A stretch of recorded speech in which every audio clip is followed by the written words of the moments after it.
Hello, everyone. This is Dave Goulas, president of Easy DC 3PL, and thank you for tuning in to the Beyond Fulfillment podcast, where we spotlight small business owners, entrepreneurs, startup founders, and we have real conversations about their journey, what it's really like, and what they've learned along the way.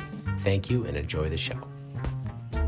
Hello, everyone, and welcome to another episode of the Beyond Fulfillment podcast. I'm your host, Dave Goulas of Easy DC 3PL. And this week, I'm so excited for this episode. With me, I have the founder and the managing director of the Darren Jacklin group of companies, Sir Darren Jacklin. Welcome, Darren. Hey, Dave, I'm grateful to be here and be in service and make a difference. Yeah, absolutely. Thanks so much for taking the time to do this. My pleasure. If you could, just for everyone that's watching that might not be familiar with your story, can you just talk about your background and your journey and up to this point? Yeah, kind of I'll break it down to three chunks: the backstory, the come up story, the success story.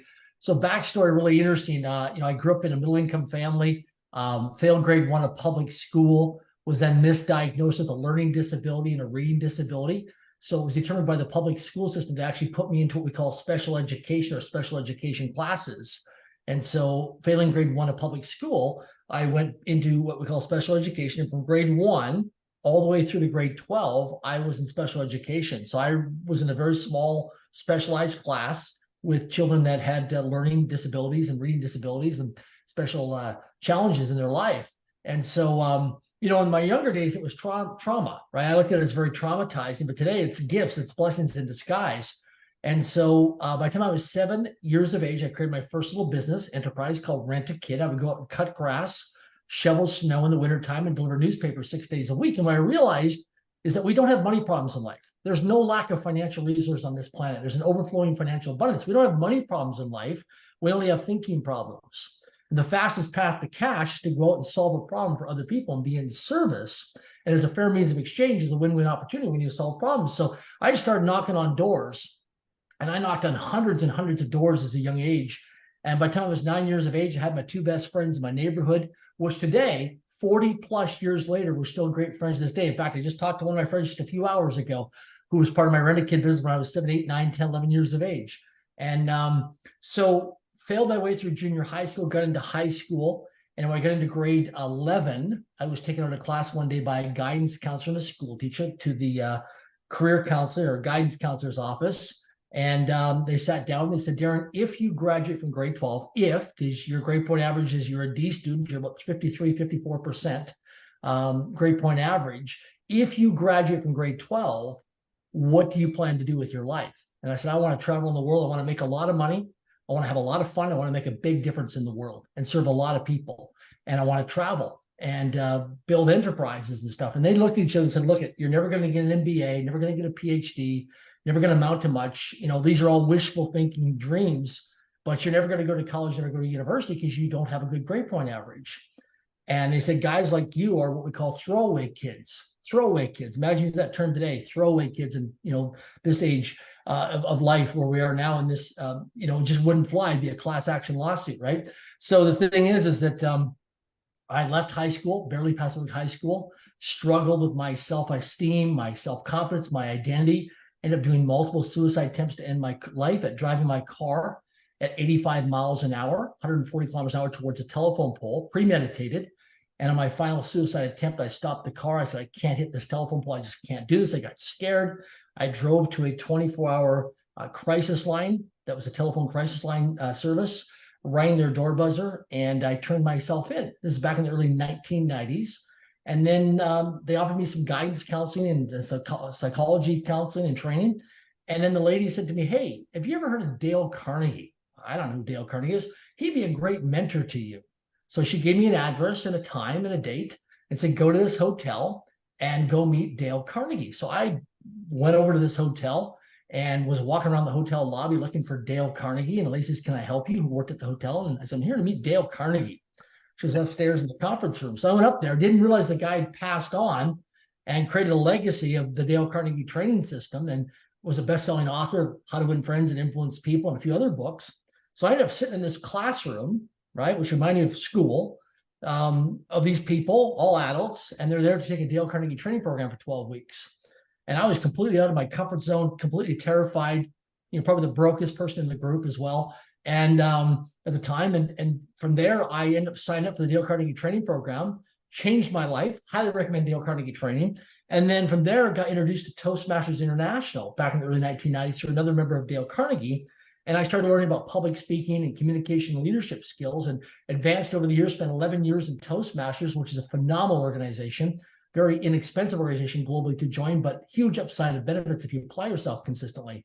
So those two organizations, the Dale Carnegie and Toastmasters, were instrumental in building a strong foundation for me, and then also having to help me from there to expand myself in terms of my self-confidence, my belief in myself, give me some direction, some focus. And I went on from there to building a corporate training business. So I got a job as a telemarketer. Used to make 400 cold calls a day, 2,000 cold calls a week, crawling across the country of Canada, smiling down for dollars, selling magazine subscriptions for one of the largest magazine companies in Canada. And after 7 months, my boss came to me and said, Darren, it's a dead end road. We can't pay anymore, can't bonus you anymore. There's no future here for you. So we suggest you leave, go get a stack of telephone books and start cold calling out of these telephone books and start calling businesses from A to Z in the telephone directory on selling corporate training services.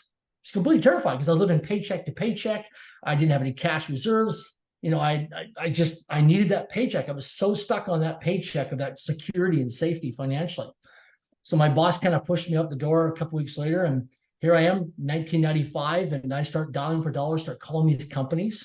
And from 1995 to the year 2000, made over 100,000 cold calls. Sometimes I was 3-4 months behind on paying my bills. People knocking on my door, calling me, looking for money because I was behind on everything. And I persevered with a lot of adversity, a lot of rejection, tremendous amount of rejection and failures and challenges, ups and downs. And that built me a global corporate training business where I used to spend almost 300 days a year globally, traveling the world, training companies on how to grow and scale. So from 1995 to the year 2015, I ended up training over 1 million people in live corporate training events around the world in 50 countries on 4 continents, and at 157 of the Fortune 500 companies were my paying clients. So in 2011, I have over 7,000 written goals for my life, and my target is to get to 10,000 written goals. I'm obsessed with writing goals and standards and just really just living an enriching, inspiring life. And I was flying one day from San Francisco to New York on United Airlines, writing down I wanted to get onto paid advisory boards and paid boards of directors of public and private companies. This is in 2011. And so in 2013, I got a phone call from an ultra high net worth family here in Canada. They say, hey, we're in the discovery process of looking at investing some money into this residential real estate startup company. Would you fly back at your own financial expense and be part of our discovery and due diligence team? And I thought, absolutely. So I flew back from Vancouver, Canada, to another part of Canada, and I spent 7 months volunteering my time going back and forth on behalf of the family to help protect their money. And it came time to make a decision, and I said, you know what? I love this entrepreneur who's founded this company. I think it's going to go somewhere. So they came and said, would you consider being an independent board of directors of this company? It's got no money, so we can't financially pay you, but we can give you equity or stock in the company as an equity position. So in 2013, I joined the board of directors of a little company called eXp Realty, which people probably heard of it. There's over 90,000 agents now in 24 countries on 5 continents. We're publicly traded on NASDAQ, and we're a multi-billion-dollar company today. And so I joined that company as a startup company. We had no money, building the airplanes, we're flying it. And with myself and a team of people, we took it to a whole new level, which I'm grateful for an incredible team of people. And Glenn, the founder, visionary, and just a dedicated team of people from all over. And today it's one of the fastest growing residential real estate companies on the planet today, which is a multi-billion-dollar company. So I've had a chance to go to NASDAQ in New York City, not once, not twice, but 3 times to ring the closing bell. And I serve on another board of directors of a company that actually in the next 6 months, I'll be going to the New York Stock Exchange to ring that bell as well. So here I am, a guy that, statistically, if you ran the numbers, I shouldn't be where I'm at. So I made a lot of money with the stock on that company and have done well. And so I built myself a big real estate portfolio across North America. I'm invested in a lot of different asset classes of different businesses. And Tatiana and I, my love of my life, we have our own international foundation for global philanthropy in Canada, US. So we're a 501c3 in the United States, and we're a federally registered charity in Canada called Link Foundation.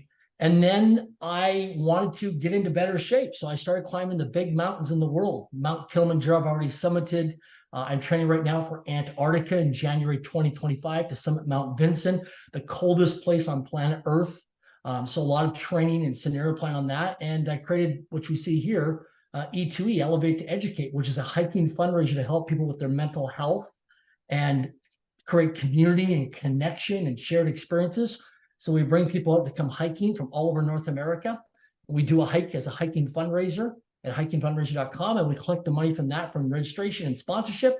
And then from that money gets allocated through our foundation, Link Foundation, to then build the school. So we're going to build 100 schools across the planet. We've already started building schools, and we're going to build 100 schools for the next generation to help alleviate children from poverty, to decrease human and child sex trafficking and organ harvesting, bring in clean drinking water, and provide experiential education for the next generation so we can help protect the environment, help take care of our planet, and create longevity and lifestyle for a lot of people. So I've got a lot of things on the go, doing a lot of things, but I love life and I love serving people. Wow, that's incredible. Incredible story. And I mean, talk about a comeback. So much to dig into there. So Yeah. You said you started the first business when you were 7, and it was 7 years old. Pretty innovative idea. Where you always kind of had that entrepreneurial spirit and vision? I think it came from being told a lot as a kid, being mislabeled and being no. So I as a kid, I always wanted freedom and always wanted to not be told what to do. And I felt in my life, I was micromanaged as a kid a lot in the school system and by my environment growing up. Back then, I didn't call it entrepreneurship. Today, I would. I love it. I'm a terrible employee. I am a terrible employee because I don't like being told what to do. I like to live life on my own terms. I like to go to bed when I'm tired. I like to wake up when I'm done sleeping. People always say, how do you do that? I say consistently, because I like to have my life by design. And I like to have unlimited financial resources. I like to make money or collect money to be able to give me options and choices of what I want to do in my life. I'm not motivated by money. I'm motivated by freedom, and I'm motivated by options and choices. And then I'm also motivated by travel. I love to travel. I love to experience this beautiful planet. So I love entrepreneurship, but I don't like running the day-to-day operations. I step out of the way and I delegate responsibility, but maintain control and have systems and processes and people, human resources that run the day-to-day operations. And then virtually I can have collaborative meetings and collaborate with people using technology as a leverage tool today. So I love growing and scaling businesses, but having a team of people to do that. Just like when I said earlier, I have over 7,000 written goals for my life. And people say, oh my gosh, they're like, how are you going to achieve over 7,000 written goals? And I said, here's the thing, right? Because in my book, Until I Become, I talk about this book that I did. I talk about most of your goals and dreams do not require your actions.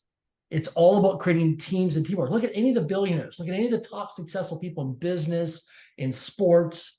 They have teams of people that work with them, right? eXp Realty got created because of a team of people, right? With over 90,000 agents now in 24 countries on 5 continents. It's a team of people. So what happens is when I'm a solo entrepreneur, I'm the cog in the wheel, right? I slow down the growth and the scalability because it's just me. And people say, well, yeah, but Darren, I don't have financial dollars to throw around to hire people. Neither did I. So what did I do in the early days? I went to colleges and universities, talked to their business departments and said, listen, could you bring me volunteer students as an apprenticeship program or work experience program? I'll bring them on for a semester, put in a few hundred hours. I'll train and develop and mentor them in exchange for human resources labor. So there's all kinds of ways that you can create, whether it's college, universities, that you can partner a joint venture with them. But the fastest path that I've learned now in business is joint venturing, creating strategic partners. So, in life, we always hear that it's the how and the who. People are like, well, how am I going to do this, right? I can go back to school and get a PhD or an MBA, or how am I going to do this? It's never about the how. It's never about the how, Dave. It's about the who. Who do I have access to on my mobile phone that I can call right now? So somebody says, man, I want to blow up my social media. I want to get millions of followers, right? Or even like with your podcast now, who can you get access to that can help you grow and scale at a fast rate over the next few months? But the drawback of that is you got to have the systems and processes in place. I'll give you a quick example. Years ago, when the Oprah Winfrey Show was on television, right? #1 show in America, broadcasted all over the planet. So I have some friends of mine who've been on the Oprah Winfrey Show. And years ago, I got a phone call one day and they said, hey, we're going to get you on the Oprah Winfrey Show in Chicago. And I'm like, pumped, man. I'm like, right on. This is my ticket. Like this is like the Super Bowl of business for me to get on there to get the visibility and the exposure. So I'm all excited. So I belonged to this private mastermind group at the time of very influential businessmen and women from all different industries. And we'd meet on a monthly basis, and it was an invitation-only group. And I would go there and we'd have to give status updates on where we're at. So I come in loud and proud and excited, right? That, man, I'm going to be on the Oprah Winfrey show, right? The Oprah Winfrey show. This is my ticket. And I come in there and I give my status update, and they just butchered me. They ripped me apart on not going on the Oprah Winfrey show. I'm like, what are you talking about? Because Darren, you don't have the structure, you don't have the systems, you don't have the processes, and you don't have the human resources of people in place, because the conversion rates, if you have 1% of all her listeners and viewers around the world that contact you, like through your website or email or social media channels, it's going to blow up in the bad way for you. So a lot of times people like with podcasts or things, they want to get on a big stage or a big podcast. They want to do these grandiose things, which is great. Dream big, but make sure you have the team, the systems and the process and the support behind the scenes that you can manage expectations and make sure it's an integrity. You can manage all that. Because I've seen people rise and fall because they didn't have structure and systems and process in place. Wow.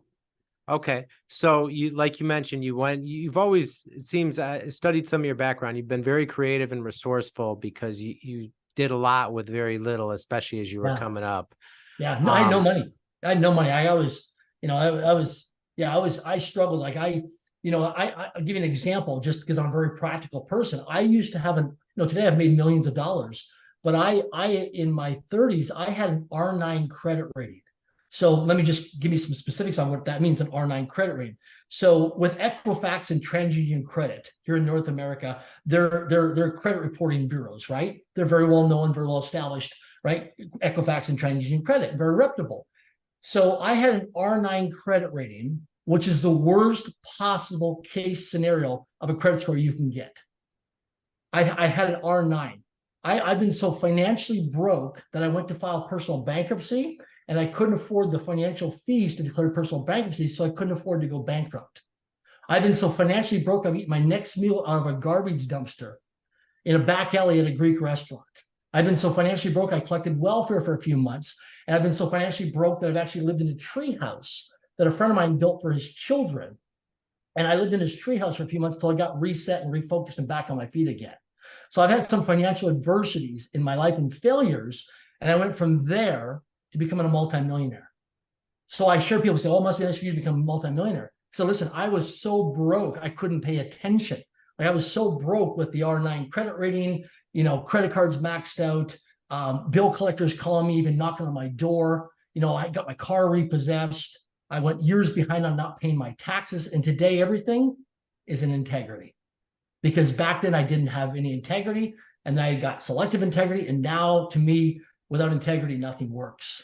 And I've learned practically on what works and what doesn't work in my life. And in life, time will either promote you or time will expose you. It's just a matter of time whether you get promoted or you got exposed. So people can hide and circumvent and lie and exaggerate and embellish things. You can do that. And I used to do that. And I got away with it. But then over time, you get exposed. And I got exposed when my weight. That's why I'm working on myself now. I got exposed in my finances. They were out of control. And all these different things, because time will either promote you or time will expose you. So whatever we do in our life, pay attention to our daily habits and our daily routines, because it's so important during the waking hours of the day is what are our daily habits and our daily routines, because they compound over a period of time and it'll either promote us or it'll expose us. I always share with people, hey, listen, you want to show me your life? Show me your calendar. Because if it's not in your calendar, it does not exist in your life. There's no evidence exists in your life. So if you want to show me what you're committed to really doing in your life, show me your calendar. So if somebody says, yeah, I want to create financial independence, great. Then show me over the next 7, 14, 21, 30 days where your revenue generating activities are. What seminars, workshops, courses, classes, podcasts, what books you listen to, what books you're reading, right? Because your life will demonstrate what you're committed to, because behavior never lies. And so I always go back to what are people's calendars, what's in their calendars? Because what's in your calendar, what shows up in your life. Same thing what I've learned recently in my life, after summiting Mount Kilimanjaro at 19,340 feet in Tanzania, East Africa, your plate, what you eat on your plate shows up in your life. right? So every day when you make a choice, when you're eating something on your plate, what you're consuming in your body shows up in your life. It'll either promote you or expose you. It's just a matter of time. Yeah, I love that. Behavior never lies. Yeah. Um, so clearly you've had big goals and dreams for a while, and you went Yeah. through some real adversity, even being homeless at one point. So knowing that you had these big ambitions and you're a dreamer and you'd had success, but then kind of self-sabotage and whatnot, like what was the mental conversation at that point when you were like, you have these goals and dreams, but it's really bad in the now, like you're homeless, and like Oh, what yeah. was the conversation with yourself like? Not good enough, not smart enough, never going to amount to much. I'm a disappointment. Um, that these are the things that go on. Constant negative self-talk that I'm not good enough, not smart enough, not worthy enough. Those are big things that went on in my mind all the time. And then when I realized, in fact, I just wrote it down here. The other day, I wrote down one of the things that was my big driving force when I was younger was, let me just tell you here, I just wrote it down the other day, which was a big thing for me was, um, I, I, I don't believe that I'm worthy of love. I don't believe that I'm worthy of love. And so what happened was, what drove me was I didn't believe I was worthy of love. And so I would do these things externally to get validation of approval and acceptance and attention and recognition, and then wouldn't feel fulfilled. Right. So when I was told at a younger age that I'd never amount to much, never go far in grade 11 by a guidance counselor, school teacher, I'm like, yeah, and I'll show you. I'll outwork you, I'll hustle you, I'll get up earlier in the morning. And so I started making all these phone calls and cold calls, and I started getting contracts that people with PhDs and MBAs couldn't get because I got access to the decision makers through a lot of consistent follow-up. And then when I started traveling the world, doing all these corporate training seminars, traveling 276 days a year globally, 3 weeks a month, I was somewhere on the planet, a couple 100,000 miles a year of air miles, that I realized, oh my gosh, I'm unfulfilled. Right. And so it was a lot of internal self-reflection, realize, oh, wow, gosh, where does the I'm not good enough come from? Where's the I'm not smart enough? It comes from my past programming, my childhood, right? Because I always say it's 3 steps. Number 1 is verbal programming, right? Our verbal programming, what we hear listening growing up, verbal programming. Number 2 is visually, which is the modeling, right? Our environment, right? Modeling. Number 3 is specific events. So I'll give you an example. I'll be really vulnerable for a moment. I remember one time coming home from school. Here I am in special education, elementary school, but grade 4, grade 5. And I memorized the multiplication exam. And I was so excited because I got 98%. Dave, I got 98% on this multiplication exam. Came home from school one day. I'm running home, right? I'm excited because I'm winning. I got to win here. Finally, I'm doing something I'm winning at in school because I'm failing in school. Everything I do, I touch fails. I'm a failure, not a winner. So I'm excited. I come into class. I come to home one day. My dad was an engineer. And engineers are really touchy-feely people. Just kidding. Most of them are not. They're intellectual. They're introverted, right? Not touchy-feely. Most of them aren't, right? And so I come right home. I run into the house, show my mother. She's so proud of me. And what do mothers want to do? They want to put it on the refrigerator, right? They want to put the artwork and put the school marks so that on their family refrigerator, right? In the kitchen. My dad comes home from work, same time every day, Monday to Friday, right? System routine. Comes in. I run over to my father, show my dad I got 90% of this multiplication exam. I'm so excited because I'm winning. I want his approval, want his validation, want his recognition, want his attention, want his love. I go to show my father. My dad looks at it. He analyzes the report from the school. He hands it back to me. He goes, well, son, you missed it by 2%. Went and washed his hands and sat down for family dinner. And at that moment, that specific event, like I remember it was yesterday, was that, oh my gosh, I'm not good enough. But in my dad's mind, because my dad and I had a conversation, my dad's 80 years old today, he's still alive, had a conversation a few years ago with my father about that specific event, which he didn't remember. That was many years ago. And he said, you know what, Darren, I always thought you could always do better, son. But you see, in my mind, growing up as a little boy, little Darren, I was thinking, I'm not good enough. I'll never amount to much. So there's certain things that occur throughout our life. And so when we take time to self-reflect and have a journal or take a course or get a coach or be part of a group of people that we can trust and just really be our authentic, true, vulnerable self. And that's why I love hiking. Because when I take people out hiking, I always say to people, we can go play a game of golf or pickleball or tennis. We can go do some sport. That's great. You see, when I take you hiking, you have to trust me because I'm taking you out in the wilderness. We might see wild animals. You may have to fart or burp. You may have to go use the restroom facilities, right? Out in nature. You need to trust it. Oh my gosh, if you get hurt or injured, then I have to help get you back, right? Or deal with search and rescue or first responders. So right off the bat, when I take you out hiking into the wilderness, you have to trust me. So there's a level of rapport that's already established, which you don't get in a game of golf or a game of pickleball or a game of tennis. So I get to see people's vulnerable, true, authentic self of who they really are. Because if you can't hide when you're out in nature, you can't fake it. If we're elevating and going up the side of a mountain or a hill, you can't fake it. I just see who you truly are. And I've had some of the most enriching, loving, deep, vulnerable, authentic connections with people from all over the world through Elevate to Educate that we're doing and taking people hiking all over the world. Because people just let their guard down and they take their mask off and they just be real with you. And it's a great place to do job interviews. I have a number of men and women who are single that come hiking with me all the time. So listen, if you want to date somebody, before you date, interview them, bring them out hiking, put them part of the hiking group, bring them out and just spend a couple hours with them out in nature.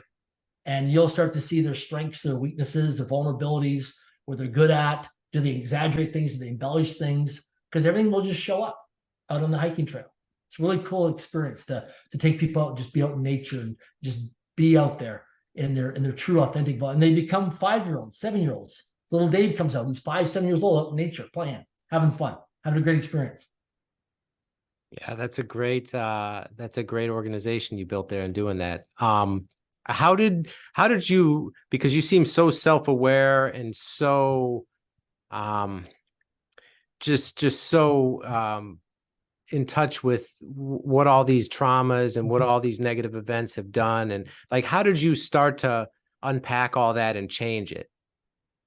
Well, I had blind spots, like I always do. We all, as human beings, we have blind spots, things that we don't see.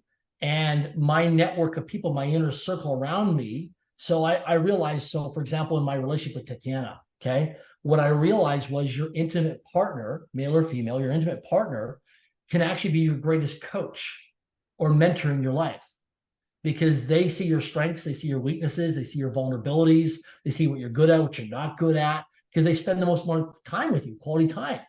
And so I remember in my early days, I'd fight and argue with Tatiana, and I'm like, I'm moving out and I'm done. This relationship's over, and I've had enough, and I'll find some other woman. I'll just have friends with benefits. I'll just stay single. All these things, right? And what I realized was that if I went and hired a business coach or a personal coach or a mentor, that they're going to give me the same information as that my intimate partner would give me. And so I realize now that Tatiana, love of my life, my partner, is also my greatest coach in my life. And so she shows me my blind spots. And I belong to different groups of, mastermind groups and collaboration groups, personal development groups, where I get around people. And this is some things we do on the hiking trails. Once people get to know you and like you and trust you, and you get permission from people, say, listen, is it okay if I give you some honest feedback? Because most people don't get honest feedback. They're too scared that they don't want to hurt somebody's feelings or be sensitive about things. But deep down inside, we really want to know. Like, if there's some things that we don't see as potential risks and liabilities in our business, wouldn't you want to know? In our lives, if there's certain things in our lives that are potential risks to our health or vitality or relationship, or things that we're doing just out of consistent behavioral habits, it's like, so I get permission from people to just give them feedback if they're open to receiving the feedback. And so I go to people on a frequent basis and say, look, what are my blind spots? What do you see that I don't see? Because you're looking from outside in. What are my blind spots that you can give me feedback on? And I just stand there and just open myself up and embrace it and surrender to it. It's okay. I'm just going to take it all in. And then I can decide what I want to do with that. And for most people, that's it's terrifying. It's uncomfortable because you feel exposed. But the thing is, it's so healing and so rewarding because people around you really love and care about you. And I didn't realize that sometimes, like, man, people want the best intention and want the best for me. And so that's how I've learned in my life to constantly keep leveling up and skilling up, is look at what are my blind spots? What am I not seeing in my life that other people see? It's very evident and obvious to them, but I don't see it, but it can actually slow me down or hurt or harm me. And that's what I do. That's how I have my breakthroughs. I realized, just a few years ago, I'm 51 years of age now, just 48 years of age. I'm in Niagara Falls, Ontario, Canada one time, speaking in front of 1,200 people at a real estate conference. I'm about to go on stage, and I realize this brand new dress shirt and suit that I'm wearing, I'm about to blow the buttons on my dress shirt. And we're filming and televising all over North America, right, through the internet. And I'm embarrassed. And I'm thinking, oh my gosh, I'm now being exposed because I've let all this fast food, all this junk food, all this ice cream and potato chips and all this junk food I've been consuming in fast food that I've been consuming is now compounded over a period of time. And now my buttons are going to blow on my shirt. And I made a decision that day. I got so disgusted with myself that I said, I must make a change. So I flew back to Vancouver, Canada, called up a few people because I saw on their social media they were hiking. I said, listen, I need to come out hiking with you. I had a pair of jeans, cotton socks, and running shoes. I didn't have any hiking gear. Something I'd see in a magazine. I didn't have any of that stuff. I didn't have even a backpack. So I went out hiking with my first hike I did was about 45 minutes to an hour hike. The average person can do it about 40 minutes to an hour. It took me 2 hours and 40 minutes, Dave. I got to the top, and the two people that were with me were both real estate agents. They had to leave to go do open houses. So here I'm at the top of this, let's call it a bunny hill. It wasn't really a big mountain. For those people who are watching, it's in North Vancouver. It's in deep cold. It's called Quarry Rock. People can look it up online and see it. It's not that high of elevation, but to me it was scary. It was big. It was a big deal to me. I got up there and I'm like, oh my gosh, like I am completely exhausted, and I don't know if I can get back to my vehicle to get back to the parking lot. I don't want to call 911. I don't want to call first responders or search and rescue, and I'm embarrassed and I'm disgusted with myself. So I catch my breath. I wait up there for a bit. I get down the mountain or the hill. I get to my vehicle, open up the car door, and I said to myself, Dave, this is what I said. I look at myself in the rearview mirror and say, I don't want to live my life this way anymore. It's 3 years ago. So I'm done. I don't want to live my life this way anymore. And I just made a defining moment. That moment, I'm disgusted with myself. I'm tired of my health. I'm tired of treating my body like a woodshed, like a rental car. I'm tired of treating this meat suit, this human body. And then 18 months ago, I had a buddy of mine call me up who I've not seen for a while. He's been traveling the world. He lives virtual and he's a digital nomad. And he calls me up and he said, hey, can we jump on a Zoom video call? I'm like, sure. He goes, hey, I noticed you're doing all this hiking I see on your social media.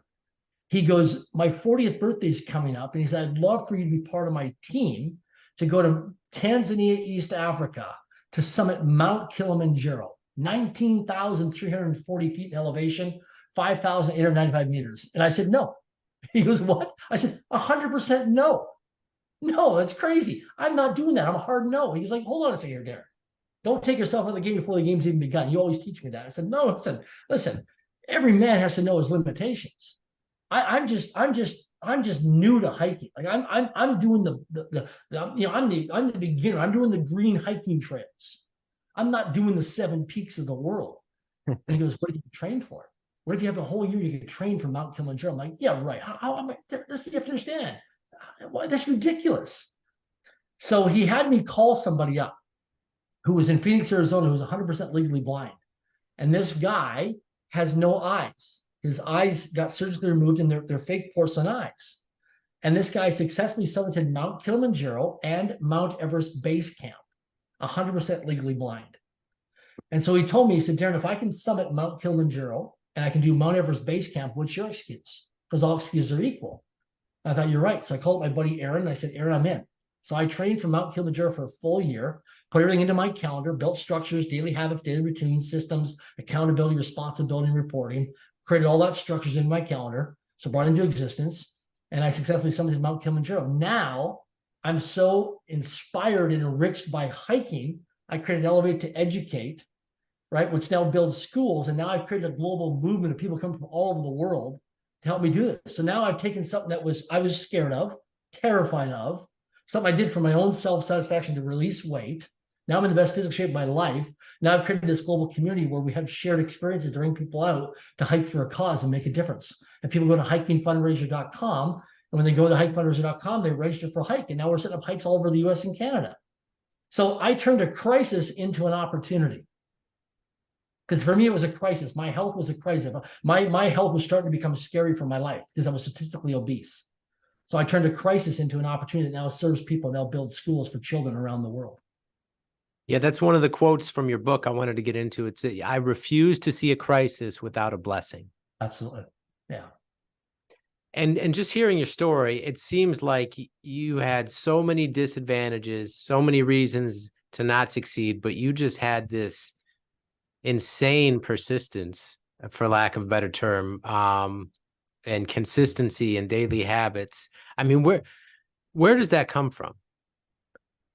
It comes from probably just not wanting to, I think it's an internal thing for myself. I can only speak for myself because I didn't have the mentors or the role models or the family members around me that were living extraordinary lives at high levels. Like I didn't know anybody that's ever climbed Mount Kilimanjaro. I didn't know anybody. And I know a lot of people around the world. I didn't know anybody that's ever been to NASDAQ and rang the closing or opening bell. I didn't know people who served, on paid boards of directors of public and private companies or advisors. I didn't know any of those people. They didn't travel in my circles. And so I realized that when I would meet people, I'm like, I want to be like him or her. I see some things in their character, right? And what I realized, I think a big thing in my life was when I took a course on integrity. I think a lot of it I realized that I thought I had integrity, but I had no integrity, and I had then became selective integrity. It was selective. And then I realized where certain things were not working in my life is because I didn't have any integrity in that, whether it was with relationships, it was with my finances, around my health. And then when I started to realize that when I started to restore integrity and then put systems and processes and structures in place, so I had accountability and responsibility. And then I realized in my life through a lot of training and development that my words create my world. Like, sometimes you'll hear a lot of older people will say, when my dad grew up, my grandfather grew up, he'd go to the bank and he'd get a loan on a handshake, right? What if we could live life that way? What if your word became your bond? What if that when you show up, that's who you are? You're accountable and responsible for your words and your actions. Complete 100% accountability and responsibility for your integrity. Because without integrity, nothing works. And so I've really, Tatiana, my partner, high levels of integrity. Our team with Link Foundation and with Elevate to Educate, our group of companies, we attract men and women who function at high performance, but high levels of accountability, responsibility, and integrity. And that's one thing I love about hiking. I have all these people who want to take me out for breakfasts and lunches and dinners all the time, and they want to pitch me on ideas, and they're raising money, and they've got some business or something like that. They're always approaching me. I'm like, great. I'm not going to go to the restaurant or the coffee shop with you. I'm going to take you on a beginner, intermediate, or advanced, or expert hiking trail, wherever I am traveling. And I'm like, okay. And next thing you know, we set a date and time with reminders in our calendar. They don't show up. It's amazing how many people talk a good game, but they don't follow up and follow through and show up. And then they're like, oh my gosh, I did. And the other thing is, like I had a guy just last week, didn't show up twice now to a hiking event. And then he reached out to me just yesterday through LinkedIn Messenger. And he's like, hey, can we jump on a Zoom call? I'm like, no, because let's deal with the two out of integrities you've got first in your life. You stepped over it, but you haven't made it right. You haven't restored the integrity. And that's what I realized in my life was I had a lot of broken promises in my earlier days of my life.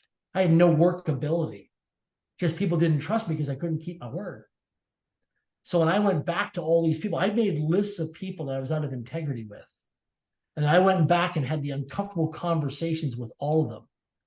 And to restore my integrity, I had to sit there in the fire of the uncomfortableness and the scariness of it. And I got coached on this. I got coached on how to approach it, how to deal with it, how to handle it through some different training development programs I've been in. But I wanted to level up and skill up and take my life to a higher level of accountability and responsibility. I want people to get to know me, like me, and trust me. If I was raising money for a business venture I was involved in, I wanted people to come in and because with money, there's three types of money. There's calm money, cautious money, and nervous money. And when people are writing checks to be part of my business, I wanted the money to always be calm, never cautious, or never nervous. Right? And so I wanted to be that person of integrity and character that, like, when I get older, I look at my life as, am I living the life I want to be? When I look at the man in the mirror, am I being my true authentic self? Am I being somebody as an example or as a warning to other people? And in my early days, I was a warning. I don't want people to follow me because I'm not happy with myself. But now I'm grateful for who I am because I've really learned the power of integrity. And then surrounding people around me who operate at high levels of performance and integrity and accountability and responsibility as well. That people are their word. And when they're not their word, they're in action and they're in communication to restore integrity. With my mobile phone, I have my mobile phone here. What I do is I live by my calendar. And then what I do is I put in my calendar, I put alarms every day. So to me, early is on time and on time is late.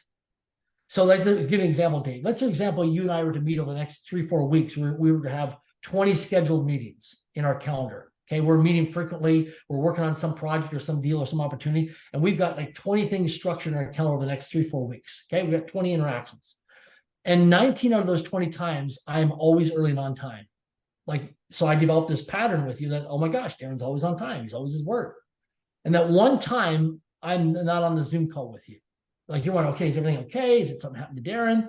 But the thing is, when I come on, you may forgive me because 19 out of 20 times I was consistently on time, early and on time. So the key thing is notice when you're out there. I'll give you an example. Years ago, I was raising money for a startup business because I know you have a business. I was raising money for a startup company I was involved with, and I was flat broke financially. And I borrowed money to get my airline ticket. I borrowed money for my hotel because my credit card was maxed out. And I flew into this city, and I was meeting at what they call an accredited investor. Okay, he's a high net worth investor, and I found him online. So I'm at the hotel. It's a Holiday Inn hotel, and they have free continental breakfast that morning. Okay, so I call the guy up, and he's like, "Listen, traffic's horrendous. I can't drive from my office to the hotel. You're going to have to jump in a taxi or a rental car or public transit and get over to my office." And I'm like, "And I can't. I don't have the money for a taxi or a rental car or public transit. Like, I'm broke. I don't have the money, and I can't walk. It's quite a few miles to his office." So I convinced this guy that I'm going to buy him breakfast at the Holiday Inn. That if he comes to the Holiday Inn, I'm going to buy him breakfast because for registered hotel guests, it's free continental breakfast. It's a buffet breakfast. And there's signs all over inside the Holiday Inn hotel for registered guests only. For registered guests only. It's all over. Okay. And I'm pitching this guy for $50,000 US. Okay. So this guy, finally, I convinced this guy. He drives to the Holiday Inn, parks his vehicle, comes in. I told him I'm going to buy him breakfast. BS, right? And he comes in, credit investor, high net worth investor, and he sits down, and I realize I've got 30 minutes of this guy. So I start pitching and selling him, like just throwing up all over him, right? Pitching and selling him. He looks at me about 90 seconds into this, Dave, and he says, "Darren, would you just shut up and stop? Here, I'm going to walk out the door." He goes, "Let's just address some things right now. Number one is you're full of it. Number two is you have no integrity." I'm like, "What do you mean I have no integrity? My ego gets in the way. What ego and pride? What do you mean I have no integrity?" He goes, "Look around the walls here. It says for registered hotel guests only. You didn't buy me breakfast. You're stealing the breakfast because for registered hotel guests only. I'm not a registered hotel guest. You're not supposed to sneak me into this room and have free breakfast. So let's deal with that out of integrity." And I'm thinking, oh my gosh, this is going sideways. I need the 50 grand. I got to raise this money. We're going to go bust with this startup company. And he said to me, he said, "Listen, the only reason why I'm sitting here right now is because I see my younger self in you, how I used to be with my actions and my behavior." And he says, "First of all, I want you to stop pitching and selling me. And I want you to start educating and informing me." He goes, "People who've made money, people who are accredited investors or high net worth or ultra high net worth investors, or people who run family offices do not want to be pitched and sold. They want to be educated and they want to be informed. So educate me and inform me. Second thing is, I want to tell you, Darren, I'm not writing you a check for $50,000 today. I'm here to mentor you and guide you in a few minutes, so I'm going to leave. But I hope that you realize you stop pitching and selling and start educating and informing. And next thing is get your integrity in check because you're completely out of integrity with me and with yourself." And he got me, walked away. It was like a punch in the face. And I was upset, I was depressed, I was angry, and all these emotions. And I realized, oh my gosh, I just blew it up. But when I on the flight home, I realized, oh my gosh, how that guy was such a valuable blessing in my life. Because he showed me what integrity was, because didn't have integrity, because I snuck him in and got him free breakfast. And I was pitching and selling him versus educating and informing him. And that just from educating and informing people now has transformed my life in so many ways, measurable ways, from my bank accounts to my lifestyle to everything I do. From now just having a conversation, like I talk about my book, until I become, because I'm very vulnerable in my book, right? I talk about what works and what doesn't work in my life. Is that what I talk about now is as human beings, all we are is a network of conversations. And everything we want in our lives, Dave, comes from having a network of conversations. And so what I realized with this gentleman is if I just be my authentic, true self, be a person of integrity, strong work ethics, principles, and character, that I can attract all kinds of things because people are going to want to have conversations with me. Because before, people would not want to return my phone calls. People would walk on the opposite side of the streets because I was somebody you didn't want to be around. But now a lot of people want to have conversations with me because of who I'm being, not what I'm doing. Yeah, it sounds like that was like the turning point in your life at that time to really get your integrity back, and it took you to a whole nother level. Yeah, because we think we're living from high levels of accountability and integrity until we sit down with somebody who shows our blind spots. Like, okay, you think you're in integrity? Let's make a list. Let's do an integrity checklist here. And let's look at where you're out of integrity in your life.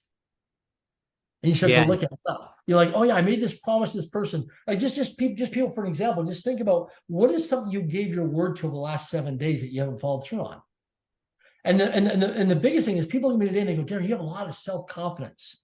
You know why? You know, one of the ways I've built my self-confidence practically is keeping my word to myself. So I'm like, oh yeah, I got to go run this errand. I got to go make my bed. I got to do my laundry. I got to go do grocery shopping. I got to pay this bill. And then all of a sudden I don't complete those things. It's all incomplete. So what I realized was do complete work.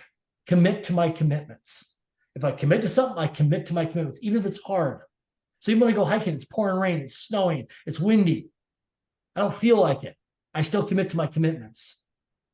So many people buy gym memberships in the month of January, right? And then they're like, oh, I'm going to go to the gym 3 days a week, 4 days a week. And then all of a sudden life gets in the way because they don't have a structure in their calendar. They don't have reminders, and they don't have an accountability buddy or partner.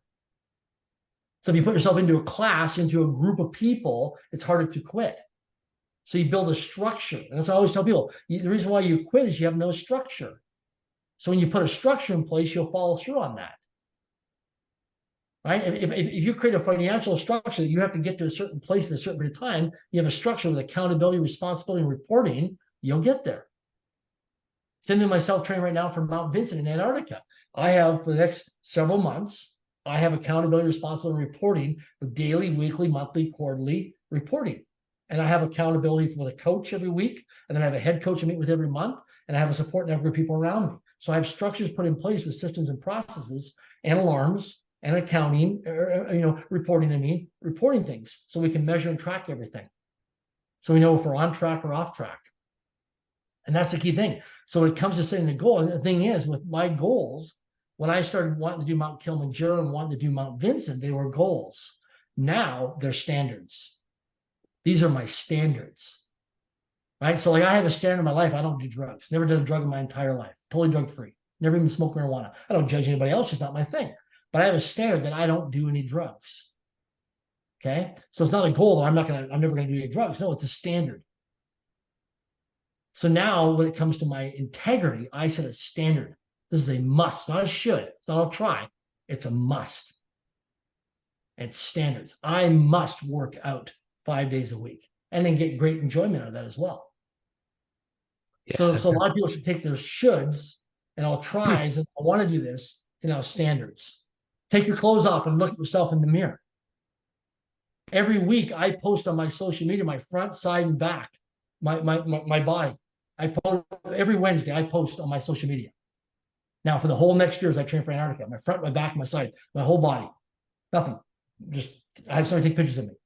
Full transparency, full accountability.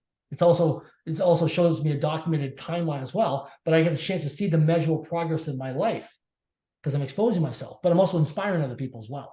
People don't have to do that, but I want to serve other people and make a contribution to people's lives and show people like, man, if I can do this, I can create a ripple of impact and I can serve a lot of other people. Now, it also ties into my love language. There's a book called The 5 Love Languages by Dr. Gary Chapman. It's a phenomenal book. And my number one love language is acts of service. So I get great joy and fulfillment and enrichment out of serving other people and creating that ripple of impact. So I love to use my life as an example, right? But then also inspire and serve other people and pay it forward and pass it on and make a difference. Because the secret to living is giving. And my success or your success is someone else's miracle. Yeah, that's inspiring for sure. Couple more things I just want to get to real quick. Sure. You mentioned Toastmasters was a big part of your journey. I recently rejoined Toastmasters after a long hiatus. I think it's by far the best bargain in terms of self-development. It's like $50 a year, and My club, we have a couple I think district champion speakers, phenomenal speakers, and so helpful, so inspiring, so polished. Can you just talk about your experience with Toastmasters and how it's helped your career? My first time ever in a Toastmasters meeting, I walk in totally scared. Totally, the hardest thing is walking through the door, right? Because we're scared, right? Uncomfortable feelings, emotions, and I walk in and I'm scared, right? And I realize when I walk in the other side of the room and I walk into this group of Toastmasters people from all walks of life, that they're just as scared as I am. That's why they're there to train and develop themselves, become better at public speaking and communication and leadership skills.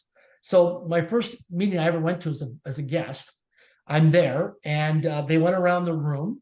And when there's guests in the room, they have the guests stand up and just briefly introduce themselves. I think maybe they do the same thing in maybe your club as well, your Toastmasters club. So I have a name tag on as a guest, and I walked up and I step up, and my legs are just shaking underneath the table, right? People can't see it, but like I'm a duck on top of the water. Duck's nice and probably the duck's feet are paddling really fast. And so I'm sweating, I'm shaking, I'm nervous, I got to go pee, I'm really scared, right? All this stuff's going on. And I stand up, and I was so scared, Dave, I forgot my name to these Toastmasters group. My first meeting, forgot my name. I had to look down and look at my tag to remember my name. That's how scared I was. Completely out of my comfort zone, right?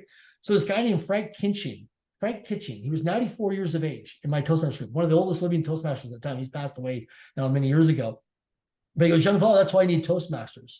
So that was a defining moment. Now, I also talk in my book, Until I Become, which if you've read, I share a story about one of my experiences in Toastmasters, where I was doing what they call an icebreaker, which is a 3 to 5 minute presentation about my life.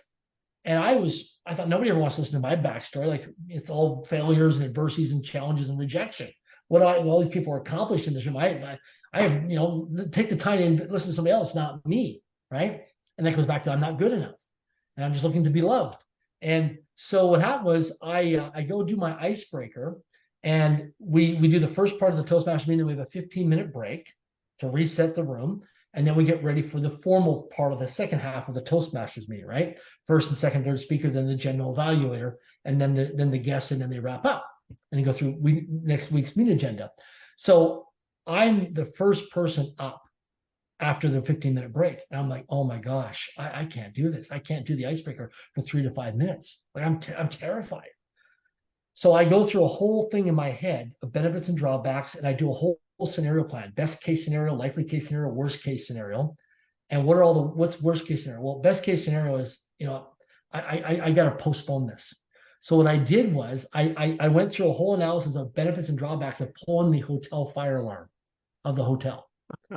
And so I went in the restroom of the hotel. I threw up in the sink of the hotel. I threw up, and then I came outside. And I thought, okay, what's worst possible case scenario? Worst case scenario is it's probably I'm not going to get a criminal record for pulling the hotel alarm. I might get fined. I'll work to pay the fine off, and I'll disrupt the Toastmasters meeting, but that's okay. I can get rescheduled weeks or months down the road. So I went and pulled the fire alarm in the hotel. First time I ever did something like that. Pulled the fire alarm in the hotel. And I thought we'd evacuate the hotel and the fire trucks would come, and we'd go outside and then have to come back in and disrupt the whole meeting. So I pulled the fire alarm. What happened was it was a silent alarm, and just a flashing audible alarm and button light flashed at the front desk of the hotel. And then the maintenance person came down and reset the fire alarm, but they didn't evacuate the hotel. But that's how scared I got. But Toastmasters has changed my life. I got a chance to travel all over North America, go to different Toastmasters conferences, compete in different Toastmasters speaking competitions, built my self-esteem, my self-confidence, my character, my integrity. Still this day, in fact, next week, I'm actually meeting one of my mentors who's almost 80 years of age now. I'm actually meeting him. I've not seen him in 15 years. He reached out to me yesterday from Toastmasters. I met him through Toastmasters, and it changed my life. I had one lady who believed in me, Sue Urquhart, who believed more in me than I believed in myself. And one of the speaking times I was in Toastmasters, I did a presentation, and she said, I believe that we have an opportunity here to mentor and coach Darren Jacklin to become a world-class professional speaker. This was back in the 1990s, and that woman was responsible for me impacting over 1 million people in 50 countries on 4 continents. Now, one woman believed more in me than I believed in myself, Sue Urquhart. I talk about her in my book, Until I Become, and I've been in touch with her a few times in the last few years, and thanked her and shared with her, experiences and stuff. Sorry, it's just 25 push-ups. I have alarms throughout the day to keep me accountable to do, because I do 100 push-ups a day now. So Ah, I highly recommend Toastmasters. It's a great bang for your financial dollar. So if it's very inexpensive, but if you apply yourself consistently and meet and collaborate and put yourself on the schedule with Toastmasters, it can change your life. Because the more you put into it, the more you'll get out of it. love it. Okay, last thing. You had the incredible honor recently of being knighted. Yes. And given your story and everything you've overcome and now where you are and to be knighted, can you just talk about that experience and what it's been like? Yeah. So I got nominated for the Royal Family of Spain. There was over 400 people that were nominated globally. And I got contacted. It was a 6-month due diligence investigation process. I was nominated by not one, but 2 people who've already been knighted as a royal lady, as a dame, sir, or in the royal order. And went through a whole bunch of interviews, background checks, social media audits. And I got, there's 8 different categories. And I got chosen for philanthropy, global philanthropy, and entrepreneurship. And so today I travel the world a few times a year with the royal family, doing different things, humanitarian philanthropy stuff. And it's just an incredible experience. Great, it gives me access to a lot of people. It's changed my life in many ways in regards to giving me access, giving me a seat at the table. Because I've committed to $100 million over the next decade towards global philanthropy projects of raising $100 million using my financial net worth and other people who want to contribute. And so it's given me a different stage, a different platform, and a different seat at the table now. And so next year, there's going to be some big announcements coming up publicly about some of my involvement with the royal order and with the royal family. So yeah, so sometimes people will see me with the crest, they'll see me with a certain uniform on my social media channels. That's the royal outfit that I wear now as an honor to the royal family and to serve people. But I just never in my lifetime ever thought that was ever going to happen. But it has, and I'm grateful for the opportunity, and grateful for the experience to serve a lot of people with it now. Yeah, that's incredible. Okay. And so if people want to get in touch with you, follow you, learn more about what you're doing, your charity events, what's the best way for people to do that? Yeah, you can Google my name. You can Google my name, right? Darren Jacklin. If you want to come out, best way to get access to me, if you want to spend time with me, is hikingfundraiser.com.